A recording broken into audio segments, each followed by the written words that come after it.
Welcome, everyone. Hotep, glad to have you here as a part of our second town hall, our October offering. We are so excited to be bringing this to you, an opportunity for you to talk with some of the leaders here that are part of the ACA staff and some of the governance parts of our organization, so that we can kind of bring you up to speed on what's happening, what's going on, what kind of questions you may have, how we can be a better service to you as we move forward. This is a great opportunity for you as ACA members to really come on board and have your voices heard.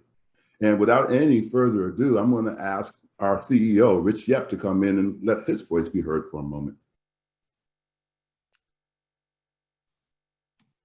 Thank you, Dr. Butler. I appreciate that. I want to welcome all of you on behalf of the ACA staff. I also want to take just a moment to let you know that we really appreciate the fact that President Butler has initiated these monthly town halls. They are innovative and they cover some really interesting topics. And so I'm not going to keep talking. I'm going to let you hear all about the good things that this town hall has. But if there's anything that the staff and I can do for any of you, I hope you'll always let us know. Thank you, Rich. Thank you so much. And today we're going to be talking about the Counseling Compact. And of course, you know what happened as soon as I said that? My notes went away. And so here they come back again. So today we're going to talk about the Counseling Compact and why it's important for us as counselors to really get behind it, understand it, know what we need to be doing, how we can lobby for it, and all those great things.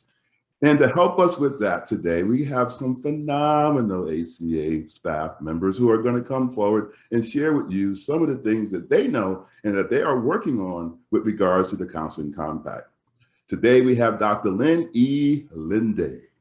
She is the Chief Knowledge and Learning Officer for the American Counseling Association. She received her master's degree in school counseling and her doctorate in counseling from George Washington University. Her previous positions include Director of Clinical Experiences at Loyola University in Maryland and faculty in the School Counseling Program, Chief of Student Services and Alternate Program Branch at Maryland State Department of Education.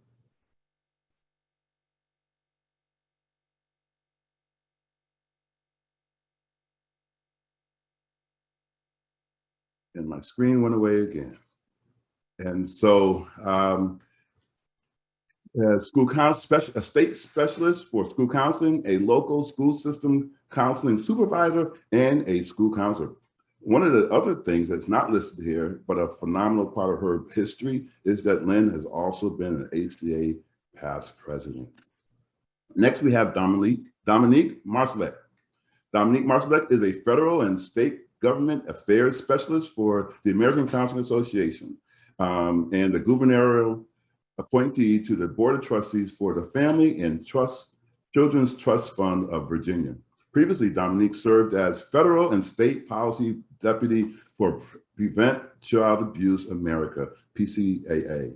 Together, Lynn and Dominique have worked closely with the National Center for Interstate Compacts and several ACA branches to move the Counseling Compact forward.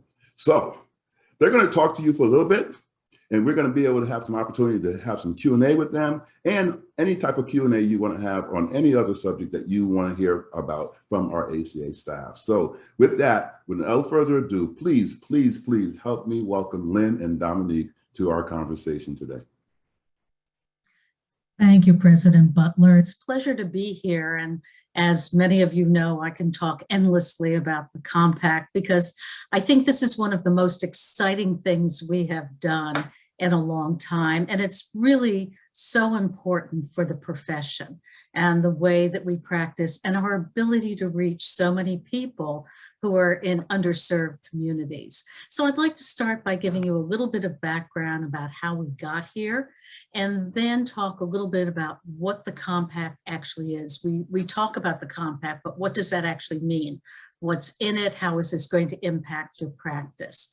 So in January of 2019, ACA signed a contract with the National Center for Interstate Compacts. NCIC is part of the Council for State Governments, which is a quasi-governmental agency to which all states belong. So they have a long history of being involved in workforce issues. And NCIC is particularly interested in interstate compacts, in facilitating workers' ability to work in different states and across state lines. We signed a contract. ACA is paying for this, but it is a professional, a joint initiative, and we've had lots and lots of input from people in the field. An advisory committee was put together, which consisted of largely people from state licensing boards, executive directors, attorneys for licensing boards, the administrators for state licensing boards, chairs, counselor educators with expertise in licensure, practitioners who'd gone through the pain of having to get multiple licenses, and a handful of other people who had expertise in writing licensure laws, particularly folks who had worked with AASCB, the American Association of State Counseling Boards. So the advisory group figured out what needed to be in a compact. What should the requirements be? What should this look like? What were the things that were truly important to our profession? And made some recommendations. The drafting team then took those recommendations and came up with model legislation. And the drafting team consisted of all of the lawyers from the advisory group. So NCIC staff, as well as the lawyers for licensing boards, and one executive director who was also a lawyer, and a handful of other people. And so they came up with a compact that was finished in January of 2020, and it was then introduced into state legislatures. So the fact that it's passed in 2 states is absolutely remarkable that it happened the first year.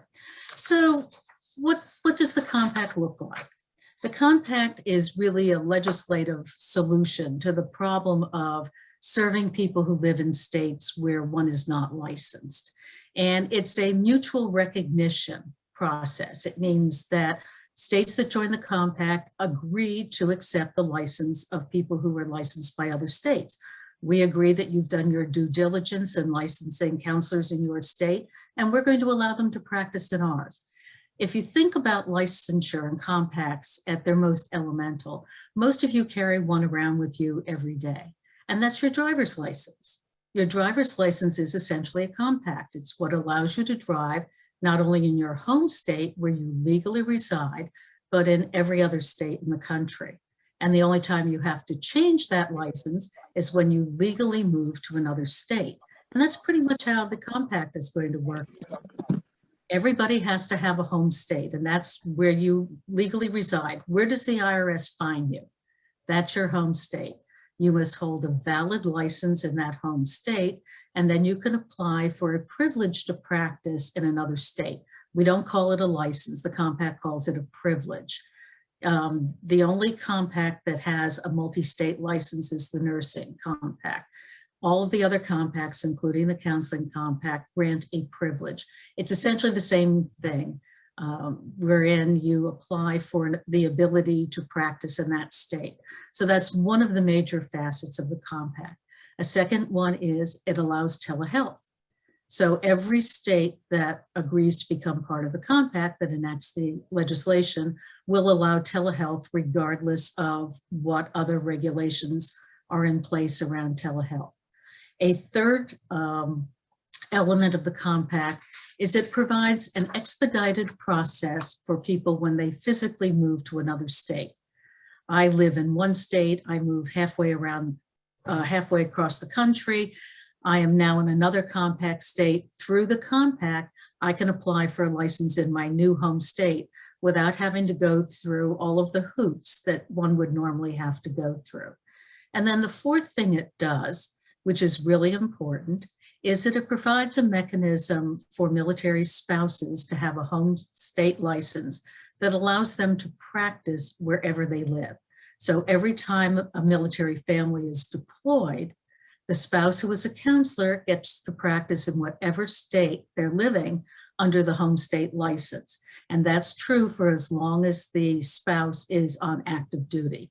When that spouse retires from the military, then the counseling spouse has to abide by all the other rules and regulations as everybody else has. One of the reasons that's really important is we have tremendous support from the Department of Defense for this compact. First, because counselors do such marvelous work. All of you do such wonderful work with military and their families. And secondly, because a significant number of military spouses are counselors. And the military is trying very hard to facilitate the ability of spouses to be gainfully employed wherever they move. And since they move every couple of years, that's really important. So the DoD is an active member with us, all of us in the profession, for getting the compact enacted in various states. Some of the other things about the compact that I think are important is that the only people who are licensed, only states that license people as LPCs can participate. And LPC is defined, and we know not everybody uses that term. There are 20-something different terms that are used, but the term was decided to use LPC for the sake of clarity. But an LPC is defined as a counselor who is licensed at the highest level and can practice independently to assess, diagnose, and treat behavioral conditions. So only those states that allow counselors to do that can participate in the compact. So there's currently one state that does not, and they have to change their diagnostic authority before they're able to participate. If states allow other folks to be licensed as LPCs, people who normally would be licensed as art therapists or music therapists, there's some question. But for almost all of the states are able to participate in the compact. The advisory group and the drafting team wanted to make the tent as big as possible, so as many states as possible could participate. 10 states have to enact the legislation for the commission to be enacted, for the compact to actually go into effect. There's nothing magical about the number 10. That was the number that most of the compacts use. A few use 7, a few use a few more. But 10 is enough so that you have a significant group of people who can participate. Yet it's not so small that almost no one is involved in this. So you want a groundswell. You want a core group of states. Then Dominique's going to talk a little bit more about where we are with that. And I am always optimistic, and I think we're going to get a lot more than 10 by next year. So, and that's, I think, the direction in which we're going. But once 10 states enact the legislation, then the commission is impaneled. The commission consists of one member from each of the state licensing boards that's participating in the compact, and they get to choose whom they want, but it has to be an active member of the board. And that group will get together and they're going to write the rules that are going to govern how does the compact actually going to work. There are a few decisions that they have to make. They have to decide on some policies and procedures. That will probably take about 6 months. At the same time they're doing that, they're going to have to create a database, and there are a number of them out there that they can use, that's going to handle all of the information from counselors who are going to be using the compact, because everybody's data, the information you currently give your licensing board, has to be entered into a database so that when you want to go participate in another state, gain a privilege to participate, that you won't have to keep re-entering your data. It's already there in that state where you're applying, can just access your data. So once the compact is enacted, it's about 6 months, maybe 9 months until it's up and running. Other states can join at any time. Obviously, we'll keep going until everybody participates. And unlike some other things that counseling has done, everybody is so supportive. All of our partners are working with us on this. It's just wonderful to see the absolute support for the compact. Our other professions, mental health professions that have historically perhaps not been as supportive of counselor licensure, are very supportive of the compact as well. And they are all working, either have or are working on their own compacts as well. So compacts are really becoming the future of occupational licensing and the future for counseling. So with that, I'm going to turn it over to Dominique to talk a little bit about how we're getting where we want to go and how you can all get involved. Hi folks. We hit the ground running by introducing the compact to state legislatures across the country this January. The first state to introduce the compact this year was Nebraska. Nebraska is unique for state legislatures because they only have one chamber. So therefore, bill passage doesn't require crossover. We did find passage difficult in Nebraska. We're hopeful for 2022. The second state to introduce the compact this year was Maryland. Maryland is a very bipartisan state, similar to Kentucky, though reversed. Maryland has a Republican governor who declared the bill an emergency bill, which helped us get the bill across the finish line. It was signed and enacted this year. The third state to introduce the compact this year was Georgia. In Georgia, our ACA of Georgia chair, Dr. Dickerson, worked closely with us in the Department of Defense regional liaison to ensure the bill got through the legislature properly.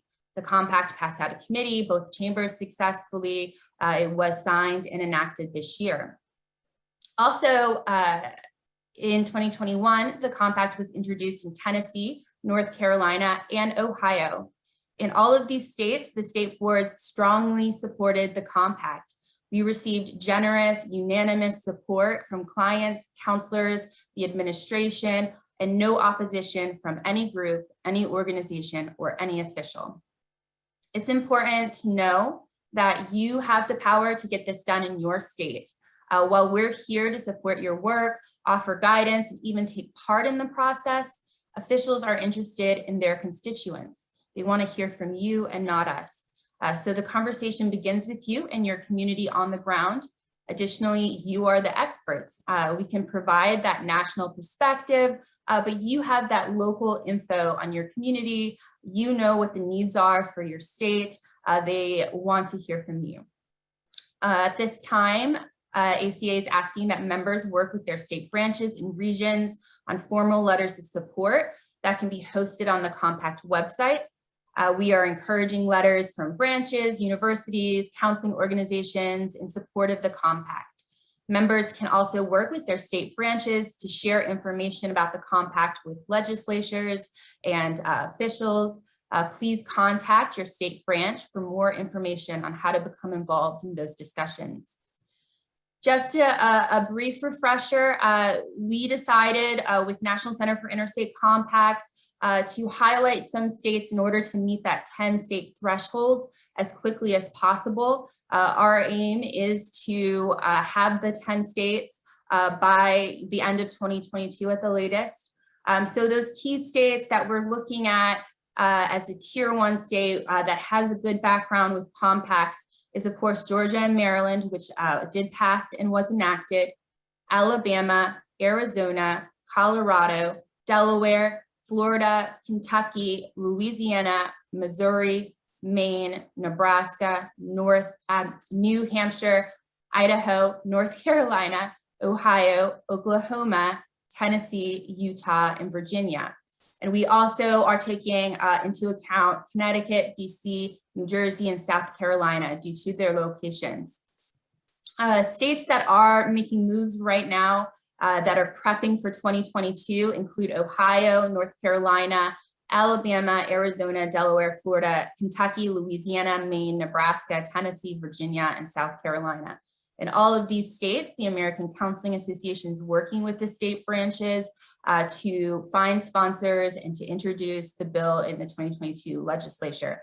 This can include going through interim committees, going through gubernatorial committees like GORC in Georgia, where we had to get the approval of the governor's regulatory board before we could introduce it to the legislature and get it passed out of committee. We are working with states on testimony during the interim and also on ensuring that the bill draft that's being introduced is exactly identical to our other bills that are being introduced. Every single bill in every single state has to be identical. So we're seeing a lot of great interest. We're seeing movement in those states. We're also seeing some great work being done, just an honorary mention to Michigan, Washington, and Oregon. These are states that have some big barriers in front of them.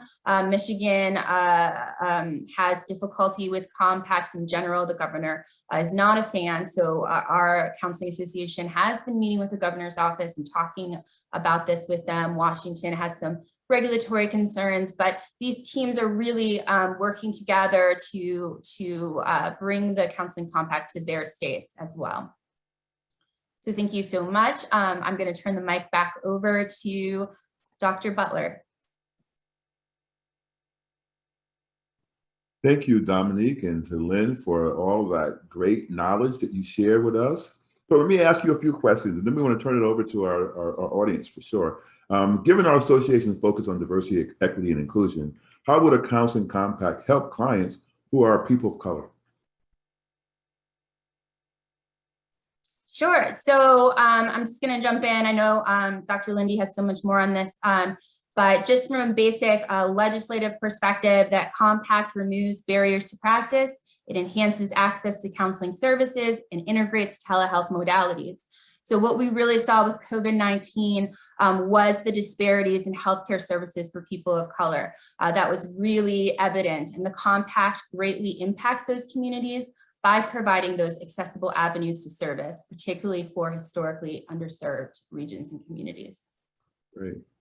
Thanks for sharing. I think Dominique has really hit on it. One of the advantages of the compact is it does expand access to mental health services in underserved communities. With, there are a number of communities where there are lots of services, but that's not the majority of the country. The majority of the country is underserved. And by allowing people to practice across state lines and to practice using telehealth, I think are important moves in the direction of expanding services. Great, great. So is there a difference between reciprocity and the counseling compact? And if so, how will these coexist? Sure. So I'm just going to take a stab at this. We really realized when we were working in red states this year that there was a great demand for highlighting the differences and the complementary nature of these policies. In red states, we've seen some pushback on regulation, so that lends a credit to reciprocity. But due to lack of clarity, sometimes governors or electeds thought, oh, these are competing policies, but they're not. They're very complementary. So we did work with NCIC to create a 2-pager on the differences between reciprocity and compacts, and then how they coexist. That can be found on counselingcompact.org under toolkit. Just really quick, the compact is occupational licensure. It's a binding agreement with a uniform licensure standard. The engine of that compact, as Dr. Linde expressed, is the data system, is the data sharing overseen by the Public Commission. We're really looking at long-term systemic change to how we license. Reciprocity is kind of an immediate solution to the issue of barriers to practice in the local level. So maybe neighboring states might have an agreement. It's a little bit less of a formal agreement as a compact, which is really that long-term legislative solution. But it does allow for easier practice. These are complementary because the compact takes a little while to onboard and really is interested in that high-level LPC independent practitioner. The reciprocity might offer a little bit more ease of access to those counselors who might not fall within the intended target for the compact. Great, excellent. Thank you for that. So there are some questions that are coming in through the chat, and I'm also going to invite people to come on and ask their questions outright. But the ones that are in the chat, I'm going to go forward and just go ahead and bring forth those questions to you all, if that's okay. So Rodney Frederick has asked, he's saying that he's in Texas. Is there any compact interest from practitioners in that state? In Texas, absolutely. Texas is working very hard on that. There was some question initially about their ability to diagnose and treat, and the glitch was that it's in the rules, not in their statute. but we were able to get a legal ruling on that allows them, because it is permissible, that they are welcome to join. They have had the 60-hour degree since 2017, and I know both the association and the board are very supportive of it. Great, that's great.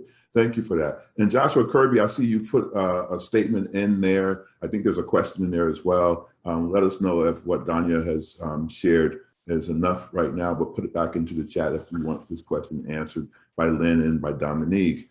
Darwin Kaiser is asked, if a person moves from one state to another, do both states have to be compact members for this to work? E.g., if someone moves from Pennsylvania to Kentucky and Kentucky is a member, but PA is not, then the compact would not apply. Is this correct? Okay, remember I talked about home state. So you have to have a license in your home state, which is where you legally reside. So if you move to another state, then you have to get a license in that state. You have to apply for another home state license because your home state has changed. If they are a compact state and the state from which you are moving is a compact state, then you can do the expedited process. But if the state from which you are moving or the state to which you are moving is not part of the compact, they both have to be part. If one of them is not, then you're out of luck and you have to go through the regular process to apply for a license. Excellent. Down the road, everybody's going to join, or almost everybody is going to join. And so 10 years from now, we won't be having this discussion about who's not a compact state. Listen, you also see Lynn out there in the faces of these folks trying to make this change. So, you know, I'd be scared. I'd be like, look, just change this really quickly. So I think it's not going to be as long as the process as we think it's going to be. Listen, if you want to ask your question outright, please raise your hand and we'll acknowledge you as well. But I'm going to ask you another question that's coming from Amanda Richards. The Minnesota Counseling Association is very interested in pursuing compact licensing in their state. We are currently organizing and developing a plan for legislative sessions beginning in January 2022. And guess what? I just read this whole thing and realized it's not really a question. She was putting it out there, letting us know anything that you would like to respond to, Amanda. That's wonderful. I would encourage her. I'm so thankful. First, I'm so thankful for their interest, and I'm so thankful for the work that they're doing on the ground. Again, this really doesn't get traction until the folks on the ground are doing the work. That's where the power comes from. So thank you. Please be sure to reach out to me at some point. We just want to make sure that the bill language being drafted is identical to the language being drafted in other states. We like to get eyes on it before it's introduced in past compacts and other professions. We have seen times where a state might pass a compact, but the language isn't identical, so they have to go back and amend it the next year before they can join the compact. So rather than all of that, we just like to get eyes on it before it's introduced. And then if you need help with any strategy or any talking points, please feel free to reach out. So Lauren Breimer is moving from Illinois to Indiana in 2022. Is there any progress with Indiana being part of this compact? Great, timely question. So I have been talking with Indiana this week. Again, this was led by the members on the ground there who were interested in the compact. They've been engaging in meetings. There is a little bit of movement. They're interested in a freshman Democratic representative. We're talking about the need to ensure we have GOP support in the opposite chamber because your state's very bipartisan. So there definitely is some movement. We don't have anything nailed down right now, but there are conversations happening. Great. I appreciate that. There's a lot of information that's in the chat, so be sure to look and see what is being put in there as well. So Travis, and I'm going to probably mess this up, but I think it's Shermer. Travis Shermer is saying, first of all, thank you so much for your work. The question he has is, some of the legislation for telehealth under consideration in PA does not specify that their services being compensated at the same rate as in-person services. Would the compact address this for all states involved? What is the role of insurance companies in this legislation? Great question. I'm very familiar with this issue in Pennsylvania. There actually is an interesting bill that passed this past session in New Jersey that Pennsylvania might take interest in that does talk about that insurance problem with telehealth, and they kind of created a solution to it. So I'm happy to send that legislation just to look at for Pennsylvania. Regarding the compact doesn't get into the weeds of the State Practice Act. So they're not interested necessarily in the particulars of how you're doing your work on the ground. They're interested in the macro level. So while there is that telehealth modality, it doesn't get into the specifics as to how states fund it, how they regulate it. It just requires that the state allow for telehealth. Excellent, excellent, excellent. Listen, I see that Rodney Frederick has put his hand up. Why don't you put your camera on and ask your question, Rodney?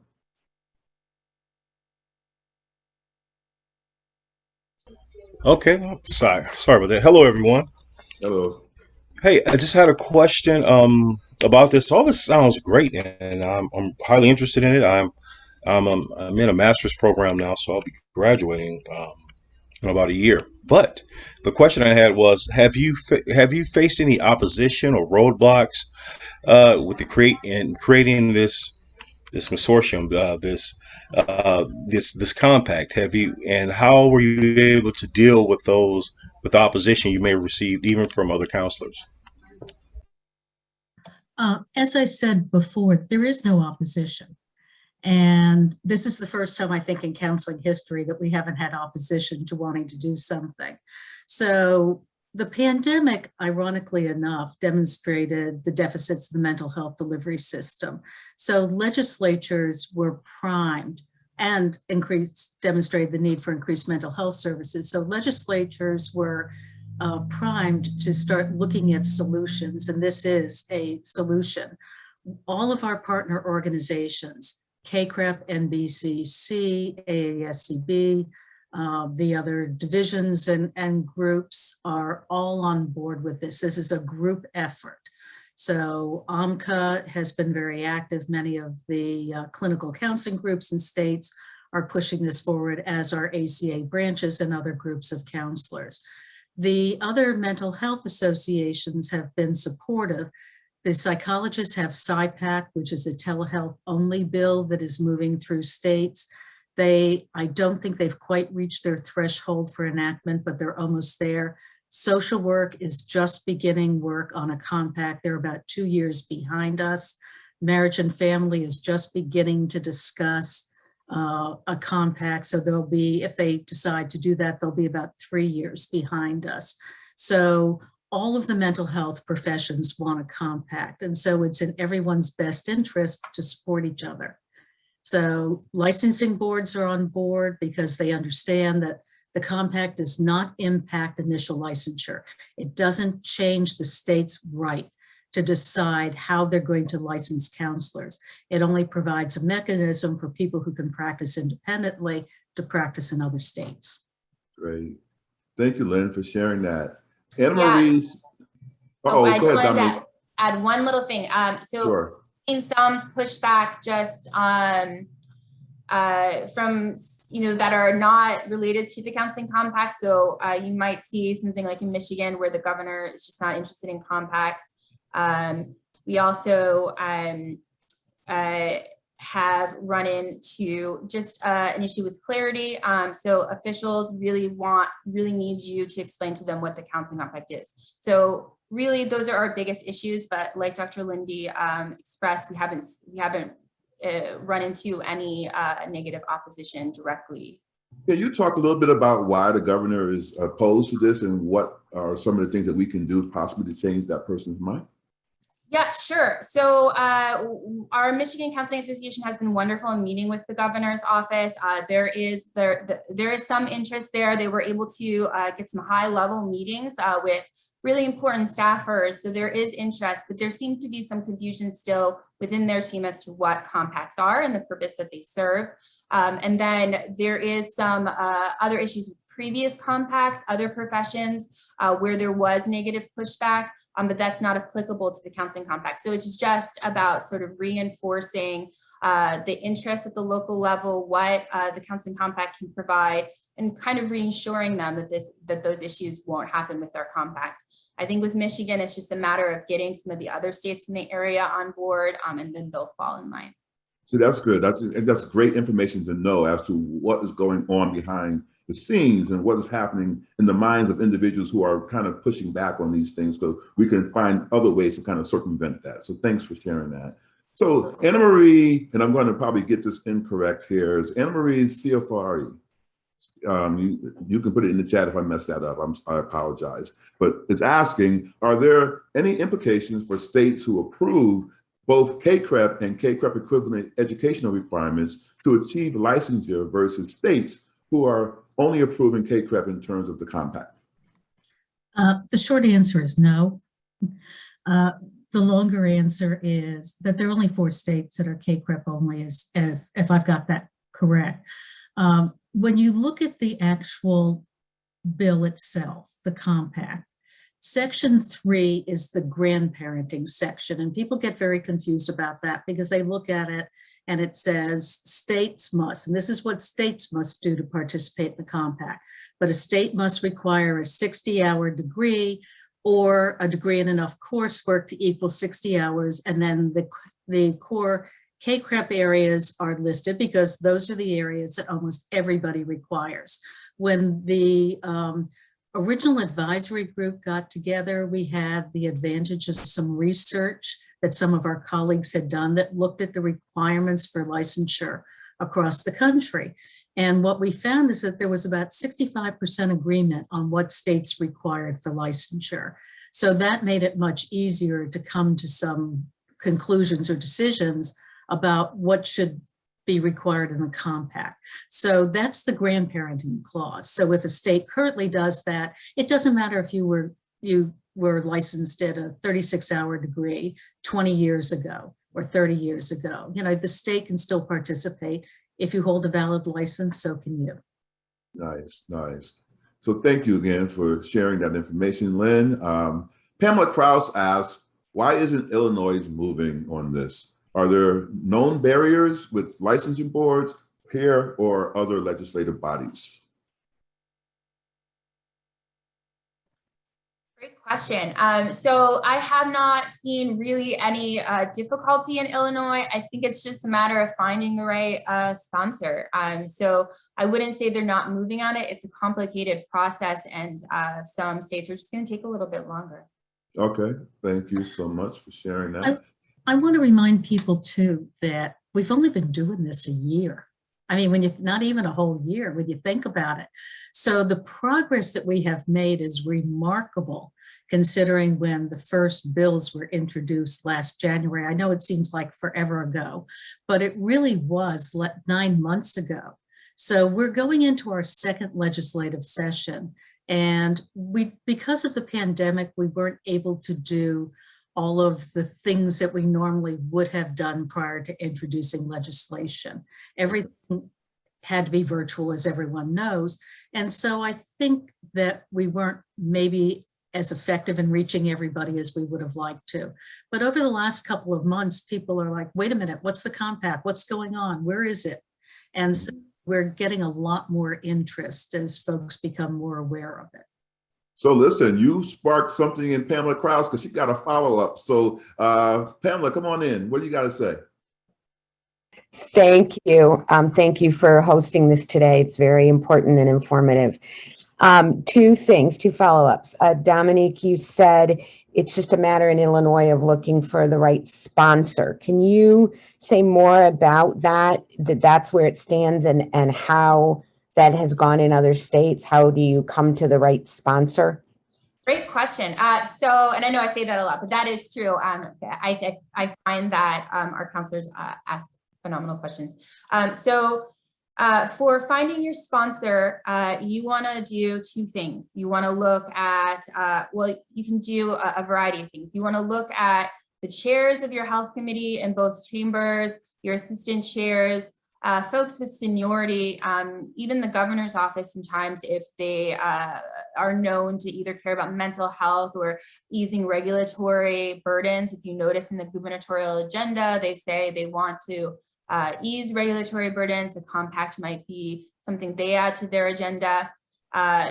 You also want to look at who does licensure in your legislature. So who is in that subcommittee or committee overseeing licensure? And if you need help with that, I'm happy to help you look for what the name of that committee might be, who might be in that committee for you. Okay, that's really helpful because you just made the light bulb go on that you're talking about a government sponsorship, like who in the House in Illinois or the Senate or in the governor's office, or, you know, who is it that's going to championship this to bring it to a legislative vote eventually? Right, absolutely. Okay, and then the other thing I just wanted to say, and make sure I'm getting it clear, one thing that's been incredibly clarifying is I've been under the impression, as are so many counselors I talk to, that the reason up to now that most states, including Illinois, that's where we are, have been not, you know, sort of embracing maybe prior compact, this interstate portability or permissions or whatever we're going to call it, was because the licensing board and bodies in each state didn't want to lose control of what they require of counselors to be fully licensed. And with that, the belief, I don't know if it's true or not, but a widespread belief that part of the barrier is that if your own state doesn't continue to control that, that somehow they're going to lose less, they're going to lose money. That all the money that goes to the licensing board for everything we do, you know, somehow you can do it elsewhere or it's going to go away from you. And so between losing control over what licensing is in your state and not getting the funds that brings the state, that's a lot of maybe misinformation. So I'm wondering if you could comment on that. I'm going to hop in and take that one. Those are great comments because there are a lot of people out there who think that. So first of all, as I said, the compact doesn't address initial licensure. Got it. It is still the purview of the state licensing board to decide to whom to give a license and what the requirements will be for that license. That doesn't change. The compact merely accepts whatever each state decides, and as long as people can practice independently and meet those other requirements, they can participate. So that's not a true barrier. Right, and you are really bringing that to light. That's what I was learning. And yeah. I should mention that the American Association of State Counseling Boards, AASCB, is fully on board. Now, not every state licensing board belongs to that organization, but the majority of them do. And they have come out in support of the compact and are fully embracing it. And their previous president was part of the advisory group and the drafting team, and their current president is a real champion for the compact. So we have the support of the state licensing boards. The money issue is really interesting. It's going to cost people something to ask for a privilege. It may be the same as what a license would cost in that state. That will be determined. So the states will actually recoup money. What they will also recoup is time and effort, because all of the data is there. It's an expedited process to be granting counselors a privilege. It's not going to be the onerous process that it is now to review applications and check credentials and all of that. So they're going to save some time and energy. They will have a mechanism for recouping the costs of doing that. And I'm pretty sure I forgot to mention that an FBI background check is required, but that is also something that will be entered into the database, so people will only have to do that once. Thank you so much. I'm excited to share those two facts. I think that is huge for a lot of people. Thank you, Pam. Appreciate it. Thank you so much. Appreciate your time today. Susanna Fry is wondering if there's any movement in West Virginia. So I would love to. West Virginia is one of those states that's always in my back pocket. I'm always thinking about how to help them. It's a difficult scenario. West Virginia is just difficult legislatively. If you are arguing for regulation, if you are arguing even just for the state board, it's hard. Even the state board struggles in West Virginia. So we haven't seen any movement. I would be supportive of any members that might want to do that work in West Virginia. Please just reach out to me. This is great. This is absolutely great. I'm looking at all these questions are in the chat. I see Rodney coming back. And, one of the things I want to let everybody know is that Lynn and Dominique are going to be in a breakout room in the next hour. So if we don't get to your questions, they'll be able to kind of have a more in-depth conversation with you all, where you all can just kind of join in and talk for about an hour after this particular town hall session ends.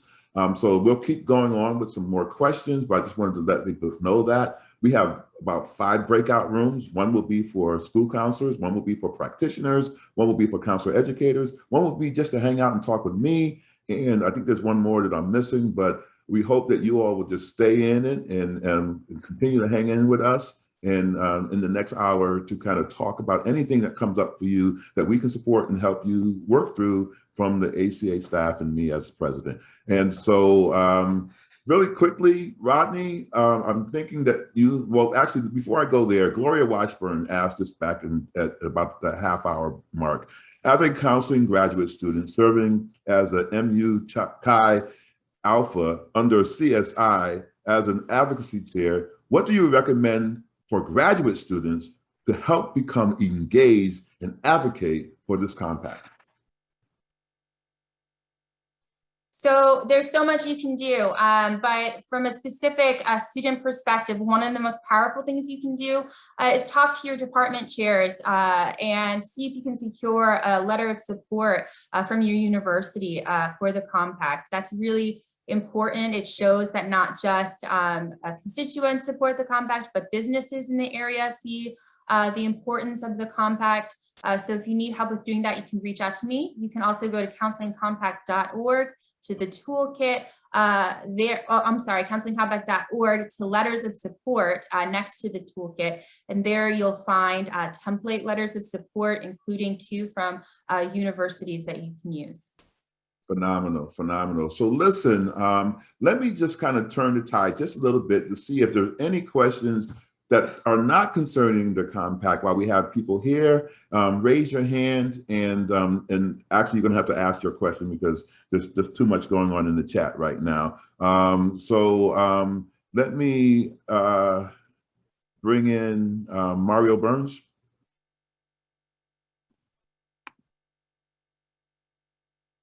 Hello, everyone.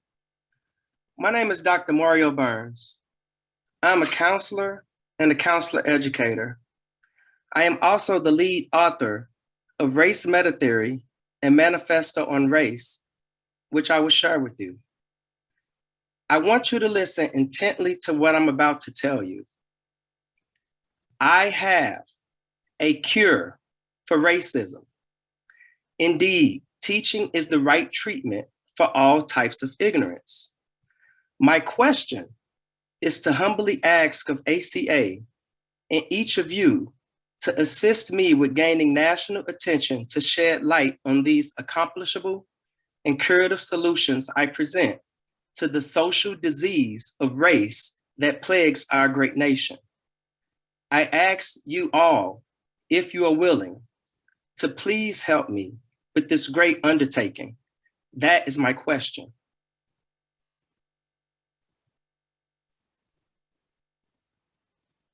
Okay, I thought you said you were going to share something other than that, but okay. Of course, I think anyone will be willing to really support the dismantling of racism in our society. And so I'll have to get a chance to read what you put into the chat, but I'm quite sure that we can talk further and figure out how to kind of get to that point moving forward. So thank you, Mario, for that.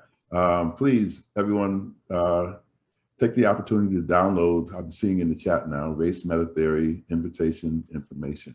All right. So Rodney, you had your hand up. Anything new from you? Yes. I'm sorry I don't have my camera on where I'm at. It's hard to get my computer stable. I'm not at my workstation.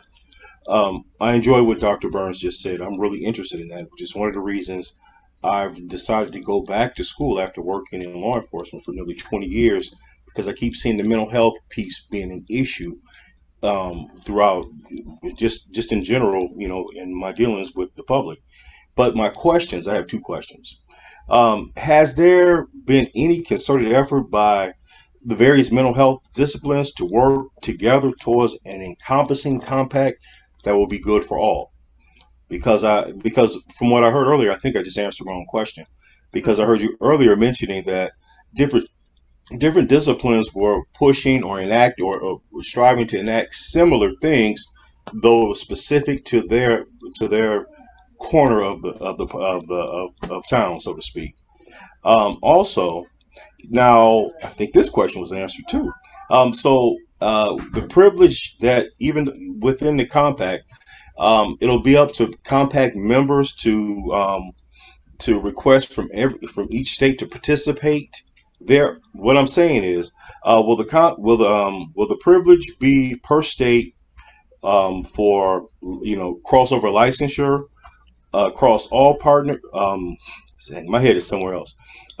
General privilege across all, or is it just per state? In other words, if you are a part of the compact and all of this is enacted and it goes well. If my home state is Michigan, even though I don't live there. So if I want to practice in Michigan, I'd have to request permission from Michigan. Then if I want to do it in Ohio, I'd have to go to Ohio. In other words, would I have to go to every single state that I would want to work in, or will the compact at some point allow for just an all-encompassing, where all member states can participate? I'm rambling. I hope I made sense. Thank you. You made perfect sense. No, you're going to have to apply for a privilege to practice in every state where you want to practice. And that is the normal model for compacts. The only compact that does not have that model is the nursing compact, and that is a multi-state license. And when you apply to be licensed as a nurse, you indicate in which states you want to be licensed, and it's as many as you want. That's not how any of the other occupational compacts are doing it. That's not how the counseling compact is going to work. For most people, it's one or two other states. So it's not a huge burden. At least that's what we think now. Okay. So has there been any talks or consideration of just the various disciplines working together, towards this very common goal that they all seem to be sharing? Sure. I just want to tie back to really quick what Dr. Linde was saying, that in addition to that the compact does offer that sort of accelerated application process through that allows for rapid verification of licensure status. So while you do still have some of those regulatory burdens, it's significantly scaled back and eased for counselors who wish to be part of the compact. Thank you. Great, thank you so much for that. Listen, there are a bunch of questions in there in the chat that are asking about whether a state or not is part of or working in. And if maybe somebody can just answer those questions, that would be very helpful with regards to that. But there is a question about whether or not, this is from Ronald Spencer, the compact allows supervision across state lines. Can you speak to that? The compact does not address supervision across state lines. That's one of the things that I think we're going to task the commission with developing rules about. So it is an issue on our radar. It is something that needs to be addressed. I am assuming that it can be addressed through the rules of the commission. Great, great, great. So I'm trying to go down this. So Maria Moncayo Gilstrap, I hope that more states do participate in the compact law. I live in Georgia right now, but but I do hope to move to the West Coast when I'm fully licensed. Okay, so that's not a question, but thank you. We appreciate that, and good luck moving. Regina Kime, with the significant progress being made with the enactment of legislating compact, and if this is possible towards the end of 2022, can we assume that life coaching, life mentor role to work with clients from other states? Is this an ethical compromise to serve our clients so we can still help them? I see you jumping at the bit, Lynn. Oh my. The Governing Council for ACA a number of years ago made the decision, ruled that coaching is a separate profession from counseling. So that's the sort of basis for my comments. There are 2 court cases in which HPSO is involved as they covered counselors through their liability insurance that we're waiting to see what's going to happen. We fully expect that the courts are going to rule that that you cannot hang out a shingle in another state as a coach to avoid being licensed. Generally, scope of practice dictates what you can do. And since all states have licensure and they're all practice acts, it means you can't do any of the things that are listed in that scope of practice unless you hold the appropriate credential. So to say, well, I'm not a counselor, I'm acting as a coach, I believe, and this is just me speaking, is ethically tough ground. And I think legally you could be in danger of losing your license. Thank you so much. Appreciate that. From Susan Carmichael, if someone wanted to get involved but wanted to join in efforts that may already be underway, where might they start to join efforts rather than duplicate them? Sure. So you want to start with your state branch. They are the ones that I'm talking to more regularly. They're looped in a little bit more. And honestly, having the state branch behind you when you're meeting with representatives, I think is really important. It's never going to be perfect. Sometimes counselors kind of take it. We have members that just like take it on themselves. Maybe their state branch isn't as active, or maybe they have a direct connect to an official or representative. You're more than welcome to do that. I would ask that you loop in myself or your state branch or both of us while you do that, just to ensure that that doesn't happen. Great, thank you. There's 2 more questions I'm going to ask you all, and then we're going to go into our breakout sessions. But really quickly on this one, this is from Jaden Ralph. Is there a cap on how many states one can be privileged in? I think that's a quick answer, right? No, there's no cap. Any states as you want to that belong to the compact. Excellent, thank you. And then Melissa Lawrence, this is the last question that we're going to use, and then we'll go into answering any other questions in the breakout room. What's being done to give residents more leverage to survive in making a living while they're going through licensure? It's very expensive for some, and gratefully, I do have one great supervisor who's fighting for us with the VCA. Is there something that an ACA can do, or ACA is aware of, that can help reduce some of that, I guess?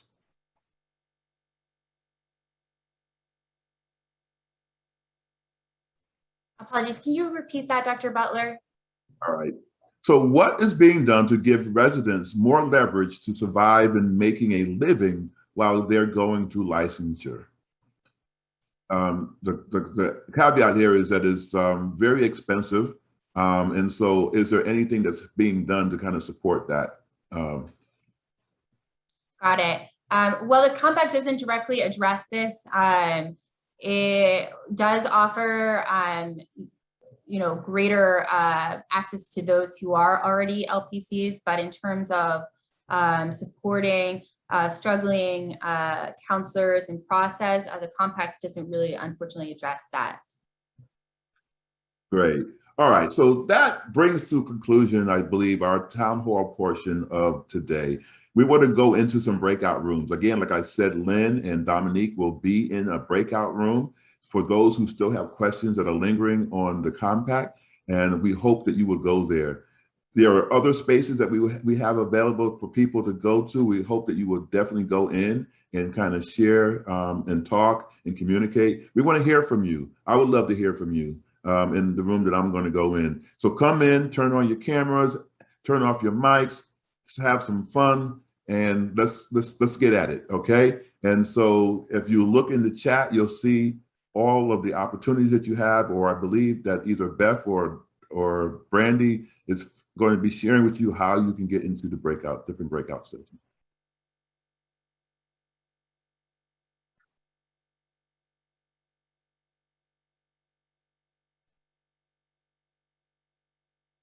All right.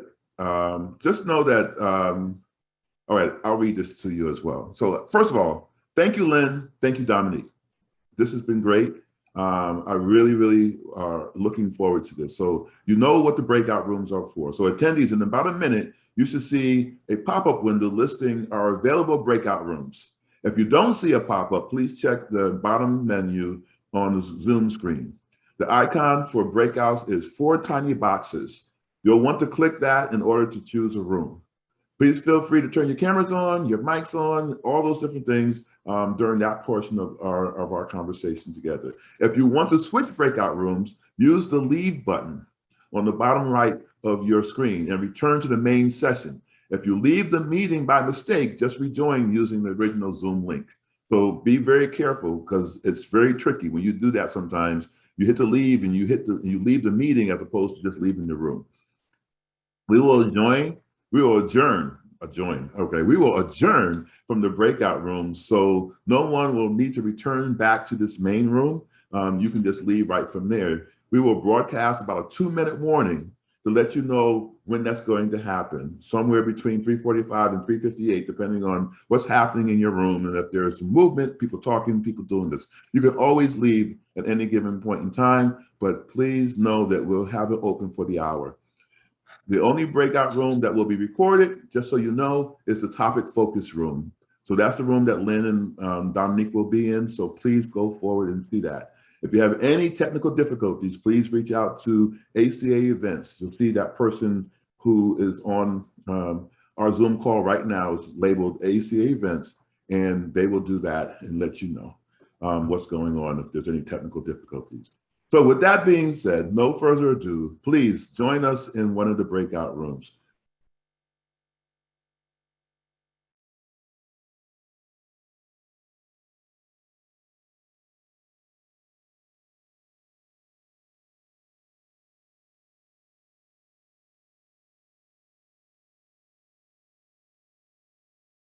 And I'm not seeing any breakout rooms.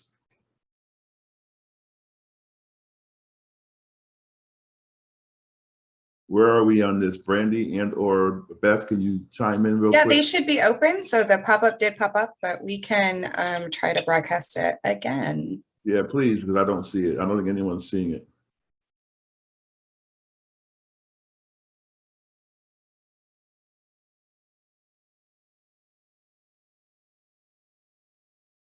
All right, just give us 1 second. We just have to close them and reopen them. Okay, thank you. And you also will stop recording at some point? Yeah, absolutely. We just have to wait there's a mandatory 30-second wait time before we can reopen them. So just give me 30 more seconds.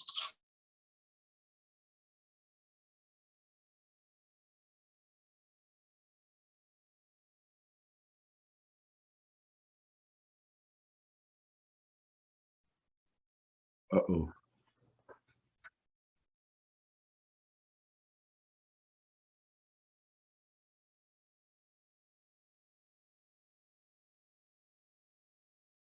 Okay, you all should see the pop-up now to join the breakouts. Just went out again. So let us know if you have trouble getting into a breakout.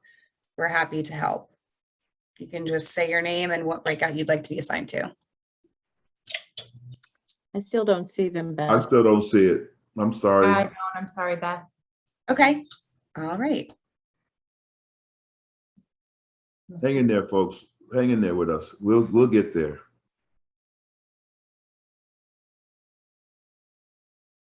And as we're waiting, anybody have any pressing questions or thoughts that they want to share? I was going to follow up. I asked about if there was a cap for the privilege states. I was wondering what the efficacy is on like allowance if there's like in your home state or in a privileged state, if there's something, I don't know, just like having that many. I think I'm trying to collect all my thoughts, but just having that many, like collecting a lot of states, perhaps like not practicing well, and how that would go. Lynn, you want to take a grab at that, or we just see that the breakout rooms are now available. What we can do is Jaden, have you go in with Lynn and Dominique, and they'll be able to respond to that question. If people can start going into the breakout rooms, that'll be great.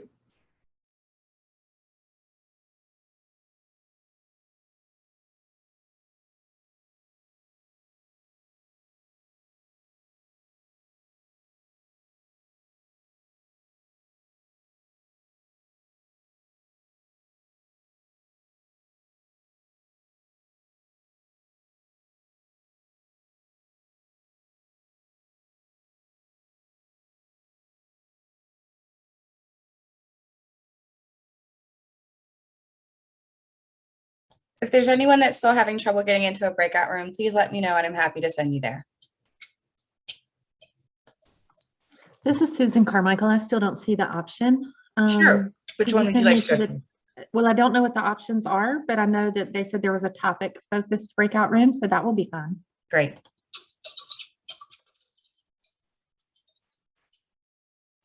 Anybody else that can assist? This is Kimberly Watkins. I would like to go on the topics as well. Okay, no problem. Thanks for your patience.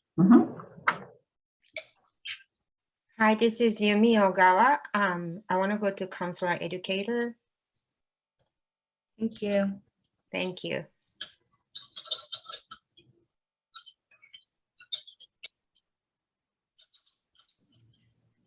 Susan, are you trying to speak? I can't hear you. If you want to drop it in the chat, I'm happy to get you there.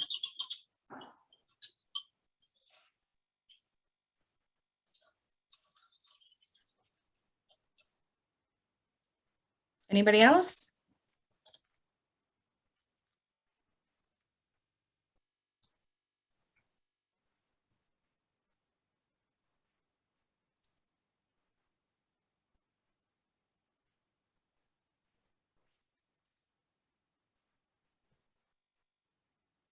If you let me know where you'd like to go, we just drop them in there. There isn't for pre-licensed, but there's students. If you would like that one, Jean.